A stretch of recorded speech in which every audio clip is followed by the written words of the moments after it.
여러분 안녕하세요. 근철쌤입니다. 영어 구동사 바이블 오리엔테이션이에요. 구동사란 무엇일까요? 일단 영화, 드라마, 회화, 그 다음에 뉴스에서까지 너무나 빈도가 높은 표현들이에요. 그런데 이게 정말 많이 나옵니까? 일단 10개의 장면을 제가 뽑은 건데 보시기 바랍니다. Please don't bring up the past. Would stand up for yourself. I won't let you down. I'll fill you in on the way. I'd like to take you out for a steak dinner. I should go check on her. You pulled it off! I'm sorry, I got carried away. My mom took over the business. You won't boss me around anymore? I won't boss you around. 어떠셨어요? 다 알아들으셨으면 영어 구동사 바이블 강의 들으실 필요 없어요. 그런데 얘를 조금이라도 이상한데? 라고 하시는 분들은 구동사가 왜 중요한지에 대해서 절감하실 겁니다. 실제 금방 나왔던 10개의 장면은요, 여러분이 아는 너무나 쉬운 단어들이 나옵니다. 예를 들면 bring, 그 다음에 또 뭐 있죠? stand, 서다, let, 허락하다, fill, 채우다, 그 다음에 take, 잡다, 취하다, 그 다음에 check, 그 다음에 당기다, pull, 그 다음에 carry, 나르다, boss는 여러분이 아는 사장, 상사라는 뜻이죠. 근데 이렇게 쉬운 단어들이 영어에서 뒤에 up, down, in, out, on, off처럼 동작의 구체적인 모습을 보여주기 시작하면 뜻을 추측하기가 너무 힘들어져요.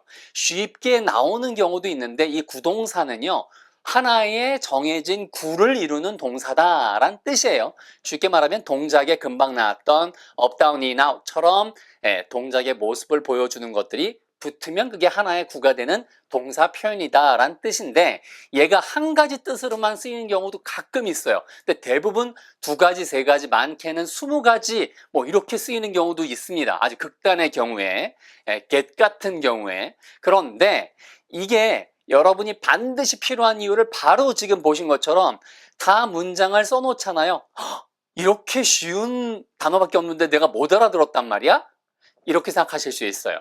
그래서 제가 여러분께 드리고 싶은 말은 뭐냐면, 구동사를 굳이 비유하자면 한국어랑, 한국어의 알다라는 단어와 알아내다라는 단어는 느낌이 다르죠. 알다는 어떤 지식이나 정보를 가지고 있는 상태를 말하는 거고, 알아내다는 무엇인가 숨겨진 것이나 내가 노력을 해서 그 정보를 습득해서 이제는 하고 과정이 보이죠. 이렇게 한국어에는 이게 드문데 영어에는 정말 유독 이게 너무 많아요. 그 중에서 빈도가 높은 것들을 제가 쫙 모아드렸습니다. 자, 그래서 구동사의 선정과 예문 요거를 한번 보시면은요, 제가 추리고 이래서 다 선정을 했습니다. 자, 그러면 구동사를 몇 개를 알아야 됩니까? 보세요, 여러분. 옥스퍼드에서 나온 거예요. 제가 한 20년 전에 여기 안에 보시면 이렇게 막 줄 쳐져 있고 그렇죠. 얘는 한 25년 정도 된 거예요. 예전에 무슨 제가 논문 쓸 게 있어가지고, 그래서 그런 거고, 이거는 롱맨에서 나온 거고요. 그 다음에 얘가 컬린 스코빌드라고 이것도 있어요. 근데 여기에 또 롱맨에 약간 최신판도 있고, 그런데 이런 것들에 보면 사전에는 대략 한 5,000개 정도의 구동사가 나와요. 그 뜻까지 합해서. 그러니까 줄인다면 한 2,000개 정도가 되는데, 이런 것들을 여러분이 다 알아야 되느냐? 아니요. 그렇지 않습니다. 그래서 추리고 가장 빈도 높은 것들만 쭉 묶어드렸어요. 그래서 200개, 거기에 뜻이 2개인 경우 그게 평균이고요. 3개와 4개와 5개짜리도 있거든요. 그래서 평균 잡으면 2개 반 정도 돼요. 그러면 한 500개의 뜻을 알게 되시는 거예요. 자, 이렇게 해서 제가 다 모아드렸으니까 회화에서 가장 빈도 높고 영화나 드라마, 뉴스 이런 데에서 들을 수밖에 없는 예문들을 그렇게 400개에서 500개를 정리하게 된다. 자, 그래서 여러분 딱 4시간만 내세요. 한 강의가 25분 정도에 끝납니다. 그리고 10강이면 끝나요. 요거 곱하기 해보면, 나누기 해보면 이렇게 해서 4시간 한 10분 정도 되니까 영어 인생이 탄탄해지고 든든해집니다. 그리고 여러분이 그다음부터 들리는 수준이 달라지세요.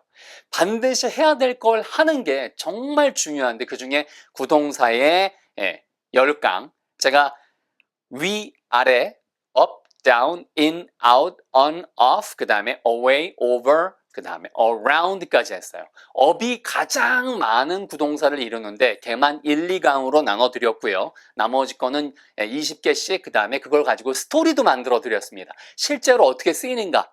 그래서 여러분 미니 스토리를 통해서 복습까지 하실 수 있으니까 굉장히 탄탄한 구조의 그러한 영어 구동사 코스라는 걸 알아주시면 되겠습니다. 활용 방법 알려드리고 마무리할게요. 맨 먼저 기본 원리를 시작할 때 제가 말씀드려요. 그래서 이걸 무조건 다 외우려고 하지 말고 원리가 이런 방향성을 보여주니까 거기에서 예문을 보면서 내가 뜻을 확장하면 되겠구나 라고 마음을 편히 먹고 이런 예문 나왔네 이런 예문 나왔네 어라? 셋업이 뭔가를 설치하다는 뜻도 되지만 모함을 씌우다 함정에 빠뜨리다는 뜻도 있네 왜 그렇지? 예를 보는 게 중요한 거예요. 자, 그 다음에 예문을 무조건 다 외워야 되겠다 너무 지쳐요. 그래서 빠르게 훑고 일부는 복습을 하는 거 여러분 자료, 책이나 이런 걸 통해서 1분 복습을 자주 하는 것이 굉장히 영어 실력이 쭉쭉 올라가는 지름길이 되실 겁니다. 여러분 바로 1강으로 들어가 보세요. 1강에서 시간까지 끝나면 여러분이 처음에 들으셨던 그 미드와 드라마에 나오는 표현들이 그대로 다 나옵니다. 건강 잘 챙기시고요. 1강에서 봬요. 오케이? Way to go! Please don't bring up the past. Please don't bring up the past. Would stand up for yourself. Would stand up for yourself. I won't let you down. I won't let you down. I'll fill you in on the way. I'll fill you in on the way. I'd like to take you out for a steak dinner. I'd like to take you out for a steak dinner. I should go check on her. I should go check on her. You pulled it off! You pulled it off! I'm sorry, I got carried away. I'm sorry, I got carried away. My mom took over the business. My mom took over the business. You won't boss me around anymore? I won't boss you around. You won't boss me around anymore? I won't boss you around.